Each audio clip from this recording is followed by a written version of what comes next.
저는 욥의 신앙과 회개를 한번 이렇게 생각해 봤어요. 욥은 오랜 시간 동안 하나님께 자신이 고난받는 이유를 탄원했습니다. 저 또한 개척교회 하면서 본격적인 고난이 시작되었습니다. 하나님은 어느 날 먼 곳에서 온 한국인이며 러시아에서 결혼하고 이혼당한 자매를 저한테 맡기셨습니다. 러시아인과 결혼해서 아기 하나가 9개월. 근데 러시아에서 여권을 연장해 주지 않아서 쫓겨나서 이혼당해서 저한테 왔습니다. 그런데 저는 대학원 다닐 때 읽었던 책이 하나 있었습니다. 종로 어느 개척교회 사모님이 책을 핀 곳입니다. 근데 어느 날 아빠가 아들 하나 딸 하나를 데리고 개척교회 종로에 왔다는 것입니다. 한 달 동안 다녔는데 뒤에 앉아서 조용히 말 없이 예배만 드리고 갔습니다. 그런데 어느 날 아들이 전화가 왔는데 사모님에게 아줌마 우리 아빠가 죽었어요. 그래서 거기가 어디냐 그랬더니 성남 어디라고 했답니다. 가보니 아무도 없고 아이들만 딸 하나 아들 하나 동구만이 남았습니다. 그래서 사모님과 목사님은 장례를 치러 주었고 그 아이들을 버리고 올 수가 없어서 개척교회에 데리고 와서 그 아이들을 잘 키웠다는 것입니다. 그런데 저는 그것을 읽고 또 내가 개척교회를 하면서 의문을 했습니다. 교회가 그렇게 많이 있는데 왜 하필 성남에서 종로로 갔을까? 그 아빠는 자기가 죽을 것을 아시고 내 아이들을 맡기고 떠나야 됐을 때 얼마나 좋은 교회를 이곳저곳 찾아다녔을까? 저는 그런 의문을 해봤습니다. 하나님도 역시 내 자녀를 맡길 교회를 찾고 계시지 않을까? 그래서 저는 그런 생각을 하면서 이 러시아 자매를 저희 교회에서 맡게 되었고 저는 그들의 그 모녀의 제가 엄마가 되었습니다. 그런데 이제 그 자매를 떠나 보내야 될 시기가 되었죠. 그럴 때 제 마음은 사실 여러 교인이 있어도 갈래갈래 찢어지고 제 마음은 너무 마음이 아팠습니다. 그래서 어느 날 하나님께 결사적인 기도가 드려지는 시간이 있었습니다. 그 시간은 저녁 7시부터 시작해서 제가 밤새 울다 보니 새벽이었습니다. 저는 교회 목회를 할 수 없다고 그런 시간이 있었던 거를 저는 하나님 앞에 내가 왜 이런 고난을 맡아야 되느냐고 그런 시간이 있었습니다. 근데 욥의 탄원은 얼마나 고난이 아팠으면은 나를 개천에 빠지게 하여서 내 옷이라도 나를 싫어한다고 그런 고백을 합니다.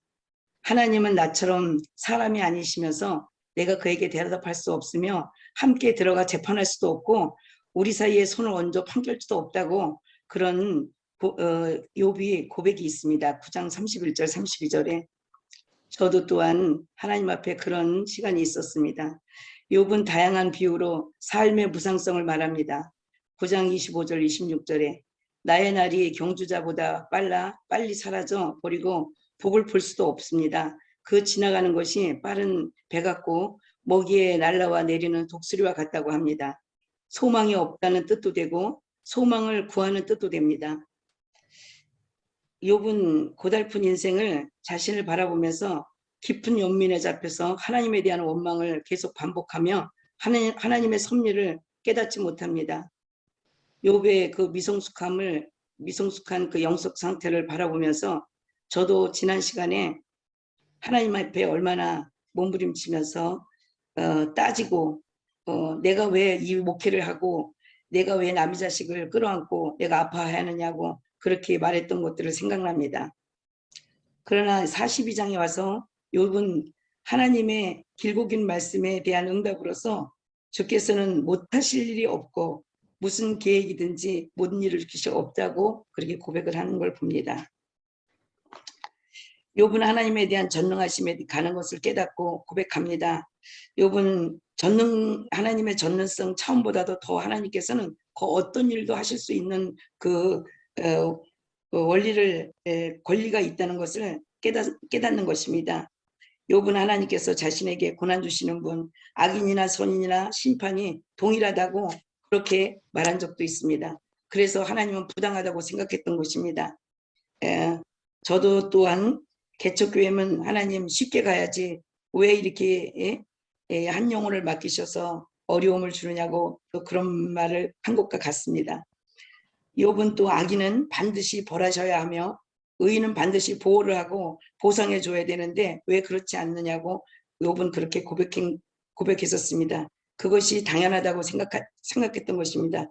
그러나 욥은 이제 하나님의 말씀을 통해서 이것이 잘못되었다는 것을 알게 된 것입니다. 3절에 보면은 무지한 말로 이치를 가리는 자가 누구냐고 하나님은 말씀하십니다. 38장 2절에도 하나님께서는 욥에게 말씀하시기를 시작할 때부터 무지한 말로 이치를 어둡게 하는 자가 누구냐고 부르셨습니다. 무지한 말로 이치를 가리는 자가 장본인 바로 욥 자신이라는 것을 욥은 이제 자백합니다. 지금까지 자신은 하나님과 친구들만이 잘못한 것을 알고 원망하였고 정말 정작 잘못은 자신이 있었던 것인데 그것을 알지 못하고 계속 그 욥은 반박했던 것입니다. 욥은 이러한 자기 잘못에 대한 자백을 통해서 비로소 다시 회복의 은총을 입습니다. 우리는 모든 문제에 또 근원적인 해결은 변명과 책임 전가로 다른 사람에게 하면 안 된다는 것을 욥을 통해서 저도 깨닫고 또 다른 사람도 깨달았으면 좋겠습니다. 3절에 욥은 나는 깨닫지 못할 말을 많이 하였고 스스로 알 수 없고 헤아리기도 어려운 일들 말하였나이다 라고 고백합니다. 이것은 자신에게 고난을 주시는 하나님의 깊은 섭리를 깨닫지 못하고 열심히 변론했던 자신의 행위가 너무 어리석음을 고백한 것이라고 봅니다. 4절에 욥은 하나님께서 하신 말씀을 그대로 인용합니다. 38장 3절 또 42장 7절에 내가 말하겠사오니 주는 들으시고 내가 주께 묻겠사오니 주여 내게 알게 하옵소서 합니다. 이 말씀은 하나님의 말씀을 그대로 인용한 것은 하나님의 말씀을 가슴에 새기겠다는 하나님의 말씀을 가슴에 새기고 담아두겠다는 뜻으로 봅니다. 5절에 보면은 내가 주께 대하여 귀로만 듣기만 하였사오니 이제 눈으로 봅니다 합니다. 욥이 원하는 것은 하나님을 만나는 것입니다. 욥의 고백이 23장 8절 9절에 보면 앞으로 가도 보이지 않고 뒤로 가도 보아도 계시지 않는다고 탄식했었습니다. 그러나 이제 욥은 참된 해결을 합니다. 욥은 그러므로 내가 스스로 이제 거두어 드리고 티끌의 재 가운데서 해결하나이다 합니다. 욥은 하나님을 만남으로써 자기의 심각한 죄를 누이쳤습니다. 저도 개척교회 하면서 하나님의 섭리를 깨닫지 못해서 왜 하나님 남의 자식을 나한테 맡겨놓고 내가 왜 이 고난을 받아야 되느냐고 안 하겠다고 하나님 앞에 따지고 욕하고 그랬던 것을 저도 회개했습니다. 욥의 범죄 무엇일까요? 그동안에 알 수 없는 고난에 처해 있던 자신이 처한 현실적 모순 상황, 하나님의 섭리의 뜻에 대한 것을 의문을 품었고 이유도 알 수 없는 고난에 대해 해명해달라고 하나님을 원망하며 항변하며 말도 서슴지게 했던 것들입니다. 욥은 이러한 자신의 과오를 이제 깨닫고 하나님의 때에 이제 주권, 하나님의 전능자 분명하게 확인되었고 자신의 죄에 대한 깊은 자각과 자만심을 가지고 이제 자복하고 회개하는 것을 봅니다. 저도 그렇습니다. 앞으로 하나님의 모든 것을 하나님의 뜻 안에서 하나님의 주권적인 뜻 안에서 순종하고 살기를 소망합니다. 들어주셔서 감사합니다.